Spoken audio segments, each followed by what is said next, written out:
we're going to talk a little bit about where these two guys would rank overall, right? So I kind of went off of the last 3 years of first round picks. So that includes Caleb Williams, Jaden Daniels, Drake May, Michael Penix, Bo Nix, JJ McCarthy, Bryce Young, CJ Stroud, Anthony Richardson, and Kenny Pickett for the people at home.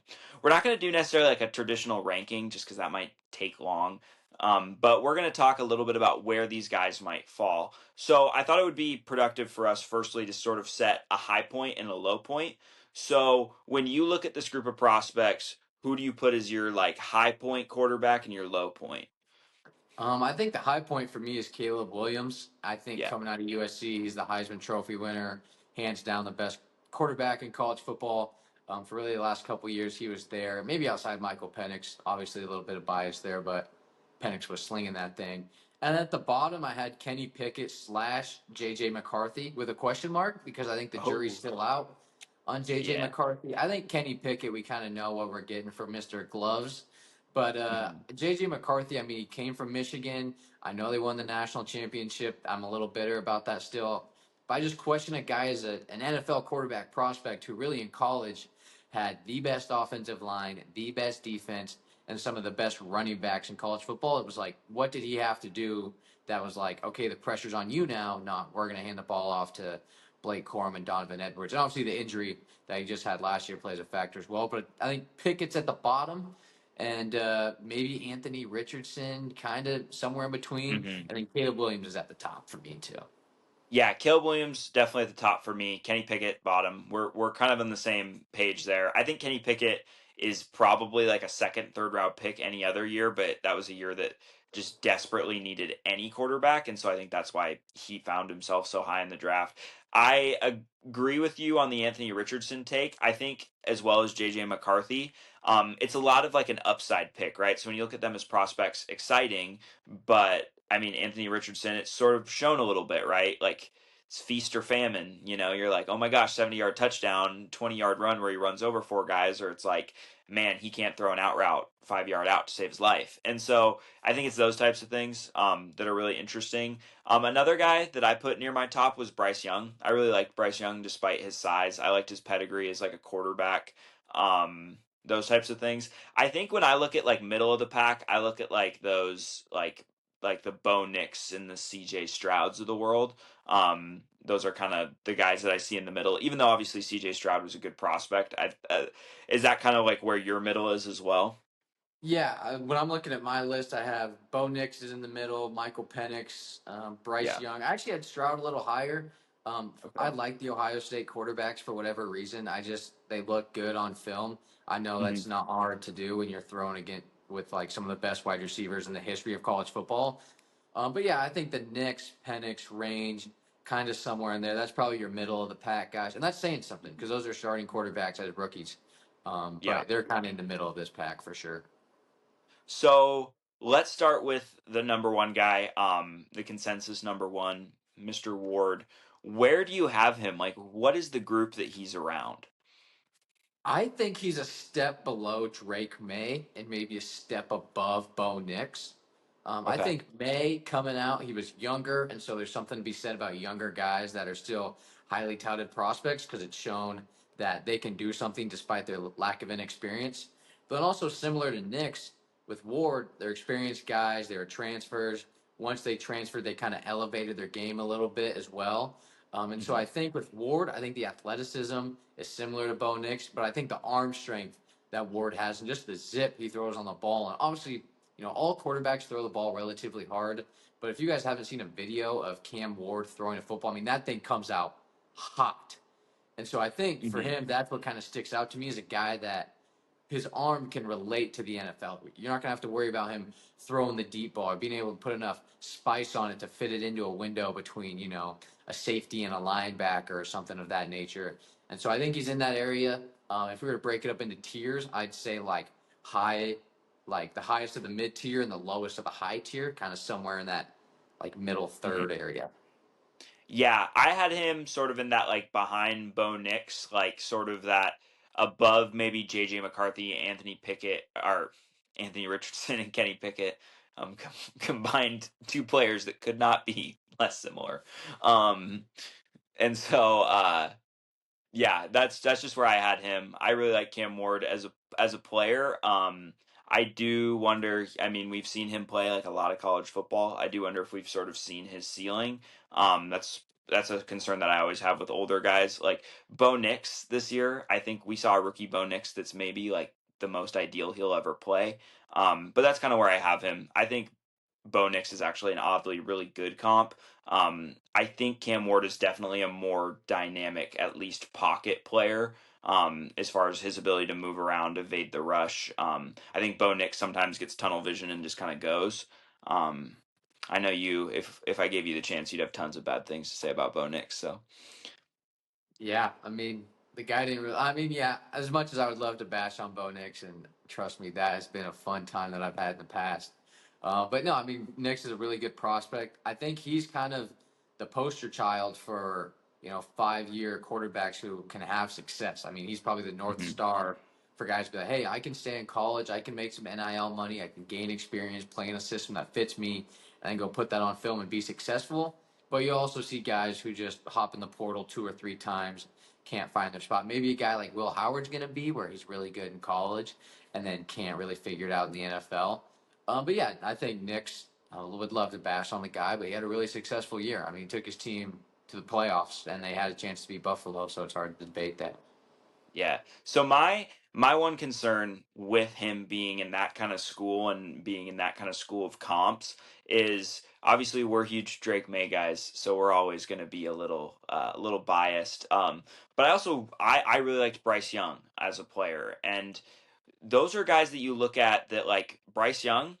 He looked like dead. He looked dead in the water. It looked like it was over, you know? And then he gets a guy who knows how to run a system for him, knows how to get plays in for him, and he is a successful player now. And so the same thing with Bo Nix. I think if you throw Bo Nix on the Patriots, he looks pretty awful, you know, whereas Drake May, so talented that it kind of shines through. And so I do worry about a Cam Ward going to a Tennessee where it's like Sean Payton's not walking through that door, right? You don't have a really dynamic defense. And so I do worry about that for Cam Ward in that school of comps. Yeah, I mean, and that's what I kind of touched on earlier too. Like a player can be great. I think we see this sometimes in maybe it's the NBA's equivalent of like empty stats guy. I know you Yeah. love Jordan Poole, but like you get a really good talent or someone and you go on like the Wizards and you go on the Hornets and these guys are putting up 35 points a game or in this case if you're a quarterback you're throwing maybe a couple touchdowns, you're being efficient, but maybe you're not winning games. I just think like it's really, really hard to win in the NFL. And when your Hmm. GM isn't helping you out and the coaching staff isn't helping you out and the players around you aren't helping you out because they're not good, I think it can be it's hard to win in that situation. Yeah, so let's go Shadur here. I have Shadur towards the bottom. I think he is definitely a better prospect than Kenny Pickett. Not here to trash on Kenny Pickett. I just think that was such a weird year for quarterbacks. I mean, you know, Desmond Ritter, the likes of those types of guys. A Um, big Desmond Ritter guy. Big Desmond Ritter guy. really, a winner. Winner. Culture guy. Culture guy. Uh, but I think I have him in that like you know that Anthony Richardson, JJ McCarthy, Kenny Pickett type of world. Is that where you have him? Yeah, I had him there as well. And like, probably like Anthony Richardson when he came out was like athletic freak, right? Yeah, Whereas Shadur's probably not the athletic freak, but he kind of makes up for that with his arm talent a little bit. When I was trying to find a pro comp for him, I think it's Jets Aaron Rodgers. I think that's the pro comp I have for interesting. Shadur Sanders. And so I think he's better than Pickett was. I think he's a better prospect than probably McCarthy even was coming out of college. Obviously, he doesn't have the college accolades that McCarthy had, but he's somewhere in that Anthony Richardson area. I mean, if the guy's last name wasn't Sanders, are we sure that he's a top 10 pick? And I know like it's cliche. I know that people get very divisive about, oh, it's because he's Prime's kid or it's because it's not, like whatever. But Yeah, I just think that he's not that great of a quarterback. And he went to Jackson State and played in the Big 12. And it's like, okay, this was like the worst the Big 12 has been in forever. I don't even think they got a team into the college football playoff this year. Not that I remember. Arizona State. Arizona State, which who they didn't even have to play. They didn't play Arizona State. They didn't have to play BYU. So I think, looking at this, it's pretty hard to tell how his game will relate to in the NFL because he just hasn't played really NFL caliber guys. And so he's definitely in the lower third of these rankings between these top quarterbacks prospects. He just doesn't really jump out that much to me. He doesn't have the same, attractiveness, I guess you could say, as some of these other prospects had coming out of college. Scattaboo is just punching the air right now. He's so pissed. That one's on He's me. That one's on me. um I will say the thing because I think, both of us agree that these guys are, first round caliber guys at least. But my biggest concern with Shadur is that idea that there isn't a ceiling really for him. And not that it's not like with Anthony Richardson where you're like the possibilities are endless. It's more of like a yeah, like if you told me in 8 years that you were like, yeah, Shadur highest paid backup in the league, I would say makes sense. High completion percentage guy, decent athleticism, can probably come in and run an offense, you know, is a smart player, but that's the problem. Like that's not what you want with your first round quarterback. And if you told me, that he was Geno Smith, I also wouldn't be overly surprised. And yeah, Geno's okay, but I don't think Geno's a quarterback that's ever going to win a Super Bowl. And so I do think with Shadur and Cam, there is some of those like lingering like I lack a ton of optimism with them as prospects. Where even after Caleb Williams this year, where it was a little bit touch and go, I was still like, this dude's uber talented, and Penix and like those types of guys. And so I do worry a little bit about these guys as high end prospects. And I think, the fact that we're looking at two guys that could get taken in the top 5 potentially, and neither of us have them in like the upper tier 1, is a little bit of a bummer if you're a Titans fan or a Giants fan or a Saints fan. Well, and to add on to that, like let's say they do go, 1-3, which is what all the, professionals have them going at for the most part. You're going to an organization with the Titans that's highlight in the last 20 years has been, a cute little AFC championship run with Ryan Tannehill as your quarterback. Like that's been the highlight of their quarterback success. I know they had my guy Jake Locker, shout out the OG Washington quarterback, but I mean Tannehill was their guy. That's the best quarterback they've probably had in the last 10 to 15 years. And then you go to the Giants, a guy or an organization, excuse me, that's still paying Daniel Jones $30 million or whatever it is, or the buyout. So I mean, those two organizations don't really reek of success, in my opinion.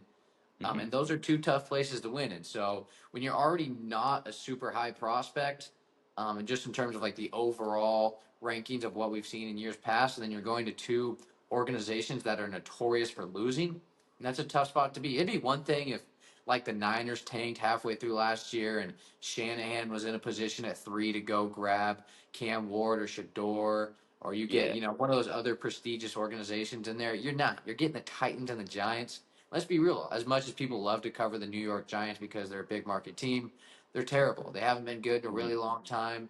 They're probably not going to be good for a while. And the Titans, they just stink. So it's hard to find really any positive things to say about that whole situation.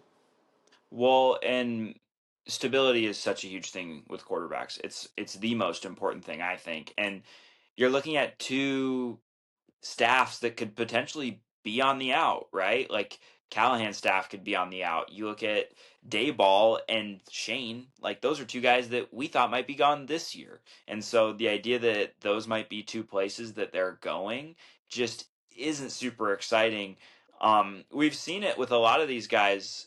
If you go to a good place, like talent will carry you certain places. Sam Darnold went to a place where his talent could carry him certain places. Geno, Baker, like, but these are guys on their second stop. Wow, that was a tough phrase for some reason.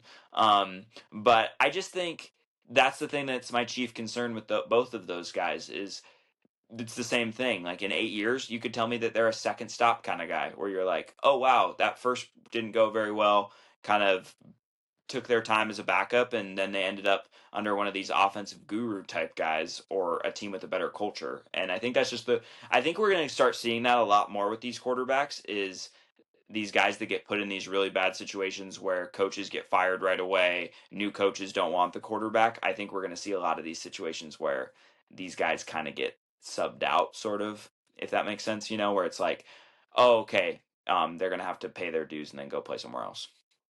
Yeah, and there's just such a big drop, in my opinion, the talent level, just in terms of the quarterback position. Like for me, the guys are at the top of their game. You have Mahomes, Burrow, Allen, Jackson.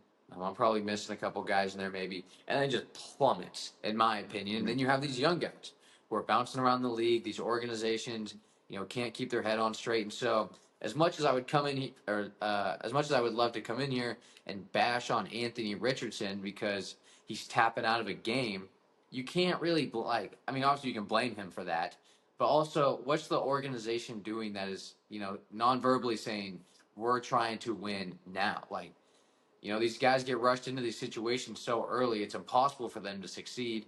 I know in the NBA, like with basketball, we see guys come in at 18, 19 years old into the league and have success immediately. The NFL is not that way. It's a Yeah. different game. And so for these youngsters not to really get the time to develop, I think we've kind of seen a lack of development and a lack of talent ultimately at the quarterback position, especially with the young guys.